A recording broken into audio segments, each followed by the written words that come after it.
En este módulo vamos a empezar hablando sobre los impactos negativos que tiene la generación de los residuos sólidos y vamos a dar inicio hablando sobre los impactos que tiene sobre la contaminación del recurso hídrico.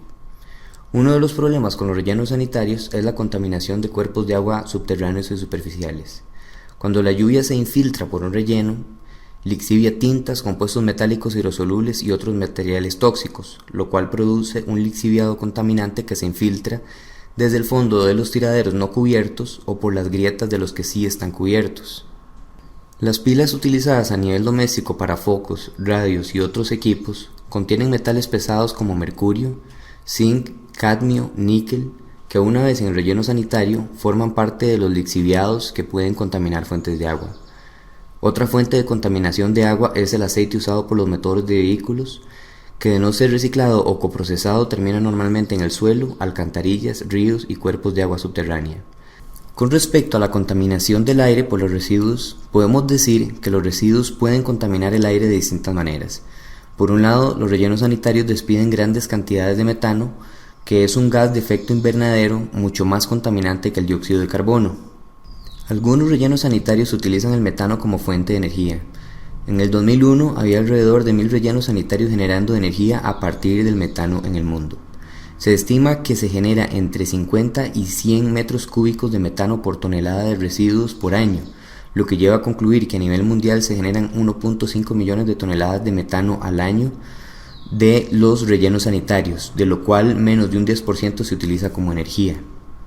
Por otro lado, la quema de residuos genera dioxinas y furanos, los cuales son sustancias tóxicas de la misma familia y no son fabricadas, sino que son subproductos de la mayoría de formas de combustión. Estos gases tóxicos están distribuidos en el ambiente en pequeñas concentraciones, son persistentes y bioacumulados, y la mayoría de las personas tiene niveles detectables de dioxinas en los tejidos. Las causas principales que contribuyen a la generación de dioxinas son los incineradores de residuos domésticos o industriales, la fundición de cobre, los incendios forestales, las plantas térmicas, el blanqueo de pulpa de madera con cloro, los hornos de cemento y la fabricación de herbicidas. Los seres humanos estamos expuestos a las dioxinas principalmente por medio del consumo de alimentos, especialmente las grasas animales como pollo, pescado, carne de res y cerdo y productos derivados de la leche. Ahora vamos a hablar sobre los impactos negativos que tiene la generación de residuos sobre la vida silvestre. Gran cantidad de residuos van a dar al mar y otros cuerpos de agua. Las tortugas, peces, focas, ballenas y demás animales acuáticas mueren cuando tragan estos residuos. Las dioxinas, furanos y otros contaminantes orgánicos persistentes son absorbidos por la fauna y la flora, lo cual está ligado a una declinación de poblaciones como por ejemplo de mamíferos marinos. También se han registrado bajas en las poblaciones de bisones. También se ha logrado determinar una correlación entre las altas concentraciones de bifenilos policlorados o PCBs y dioxinas con la reducida viabilidad de larvas de varios tipos de peces, y se han identificado también una alta incidencia de tumores en ballenas beluga, asociados a altas concentraciones de PCBs, mirex, clordane y toxafene. Todos estos contaminantes presentes en la flora y fauna se biomagnifican en la cadena alimentaria. La biomagnificación es un proceso de bioacumulación de una sustancia tóxica. Esta se presenta en bajas concentraciones en organismos al principio de la cadena trófica y en mayor proporción a medida que asciende en la cadena trófica. En otras palabras, las presas tienen menor concentración de sustancias tóxicas que los predadores. Por ejemplo, el mercurio queda en el mar Mediterráneo en baja cantidad, como metilmercurio, producto de desechos industriales, es efectivamente absorbido por las algas, pero es deficientemente excretado. El zooplancton se alimenta de estas algas, luego el nécton y luego los grandes peces. Cualquier cosa que se alimente de estos tendrá grandes concentraciones de mercurio. De igual manera, especies como peces espada, tiburones o aves tienen concentraciones más altas que aquellas expuestas directamente a esa sustancia. Ahora vamos a hablar sobre los impactos que tienen los residuos sobre la salud humana. El personal que manipula residuos realiza actividades relacionadas con recolección, separación, selección y reciclaje, cada una de las cuales representa una fuente de peligro. Con respecto a los riesgos relacionados con la recolección de residuos, tenemos que el personal que trabaja en la recolección de residuos se ve expuesto a riesgos de diversa índole, como por ejemplo las lesiones lumbares por el levantamiento de pesos, cortaduras con objetos bioinfecciosos, contraer enfermedades de la piel como dermatitis, contraer enfermedades en los ojos como por ejemplo la conjuntivitis, infecciones respiratorias, infecciones intestinales, intoxicaciones por metales pesados, neumonías y bronconeumonías, contraer enfermedades con virus y bacterias, tétano, botulismo, leptospirosis, toxocariasis, HIV-Sida, hepatitis A y B, hongos y mohos, salmonelosis y cáncer de escroto.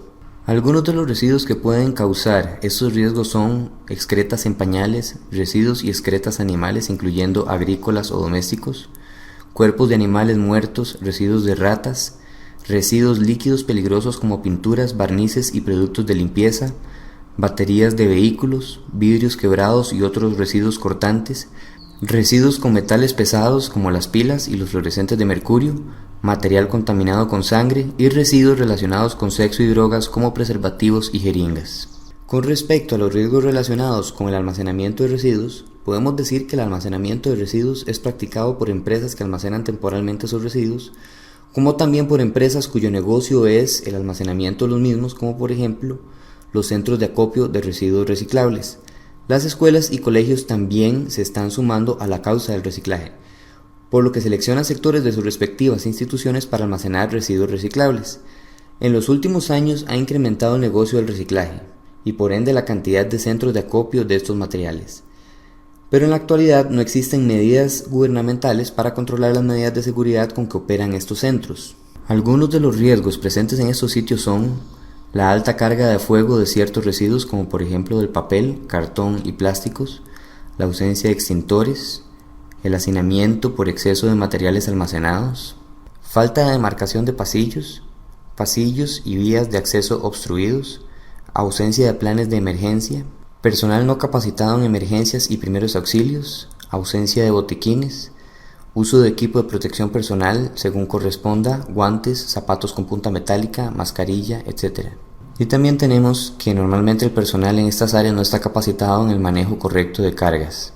Actualmente no existe una normativa que regule el almacenamiento de residuos en centros de acopio, por lo que el personal que labora en estos centros tiene un alto riesgo de accidentes. De hecho, los incendios en centros de acopio por falta de medidas de seguridad indicadas anteriormente no son eventos aislados. Ahora vamos a hablar sobre los riesgos relacionados con el tratamiento y disposición final de residuos. El destino final de una gran cantidad de residuos es el relleno sanitario, en el mejor de los casos. Otra porción se incinera y una gran cantidad termina en ríos y basureros clandestinos, también en quemas incontroladas. Cada uno de estos destinos tiene repercusiones sobre la salud humana y la vida silvestre. Se ha registrado que la incidencia de nacimientos de poco peso ha aumentado en áreas residenciales cercanas a rellenos sanitarios, como también el aumento de malformaciones congénitas.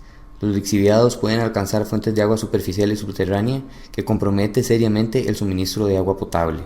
El personal que labora en estos sitios se ve expuesto a una serie de riesgos de diversa índole y no se les otorga el equipo de protección para prevenirlos, al menos no en la mayoría de los países.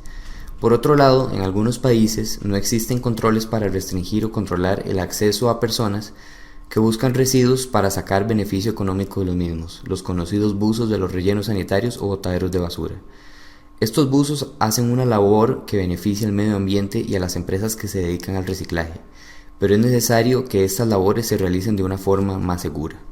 Otro riesgo de los rellenos sanitarios es la generación de mosquitos transmisores de enfermedades como el dengue, que se reproduce en sectores con agua anegada.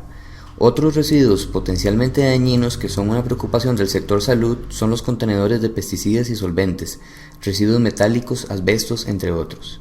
La contaminación del aire causada por partículas y contaminantes gaseosos de rellenos sanitarios e incineradores es otro factor que afecta a la salud de las personas. Ahora vamos a hablar sobre los métodos para el manejo de los residuos. Normalmente existen dos métodos básicos para el manejo de las montañas de residuos que producimos los seres humanos. El primero es el de eliminación de residuos, el cual es un proceso de derroche o de mucha basura, en el que los residuos se queman o se entierran. Este sistema nos impulsa a continuar produciendo más residuos, sacarlos de una parte del ambiente y colocarla en otra. Uno de los aspectos que se debe considerar con este sistema es que el terreno accesible para depositar los residuos se hace cada vez más limitado. El sistema actual de manejo de residuos no estimula la reducción de los mismos. Ciertamente, el sistema actual de convertir recursos naturales en residuos no son los métodos bajo los cuales se sostiene la vida en el planeta. El segundo método es el de prevención de residuos, que es un sistema de no derroche o de poca basura que se basa en la reducción, reutilización y reciclaje de los residuos. Este sistema desalienta la generación de residuos. A lo largo del tiempo se ha podido notar cómo se ha incrementado la conciencia del reciclaje, especialmente de papel, latas de aluminio, acero, vidrio, entre otros. Pero otras actividades más importantes como la reducción en la generación de residuos no se han visto avances. Japón, sin embargo, ha sido muy proactivo en el manejo integrado de residuos sólidos, donde el 16% de los residuos se llevan a rellenos sanitarios. Se recicla un 50% del papel, 55% de las botellas de vidrio y 66% de sus latas de bebidas y alimentos. A nivel general, se recicla entre un 70 y un 80% de los residuos. Uno de los rellenos sanitarios más grandes del mundo es el de Fresh Kills en Staten Island, Estados Unidos. Este relleno inició sus servicios a inicios de 1970, antes de que la Agencia de Protección Ambiental emitiera normas más estrictas para los rellenos sanitarios, por lo que se estima que al no tener recubrimiento interior se escapan diariamente 3.8 millones de litros de lixiviados infiltrándose en aguas subterráneas. Otro de los métodos de eliminación de residuos es la incineración, que tiene muchas ventajas, como por ejemplo la eliminación de organismos transmisores de enfermedades. Reduce en un 60% el volumen de los residuos que van a los rellenos sanitarios, reduce la necesidad de espacios de relleno y no requiere un cambio en los hábitos de la generación de residuos de los consumidores. El lado negativo de este método es la cantidad de contaminantes gaseosos que pasan a la atmósfera y las cenizas tóxicas que se generan de la incineración, las cuales son enviadas a los rellenos sanitarios. Si bien se reduce el volumen de los residuos que se depositan, aumenta la toxicidad. Las cenizas generadas por los incineradores son consideradas residuos tóxicos, ya que normalmente contienen dioxinas, plomo, cadmio, mercurio y otros metales tóxicos que pueden originar cáncer y trastornos en el sistema nervioso. Ahora finalizamos con el segundo módulo de este curso. Por favor, continúe con el siguiente módulo.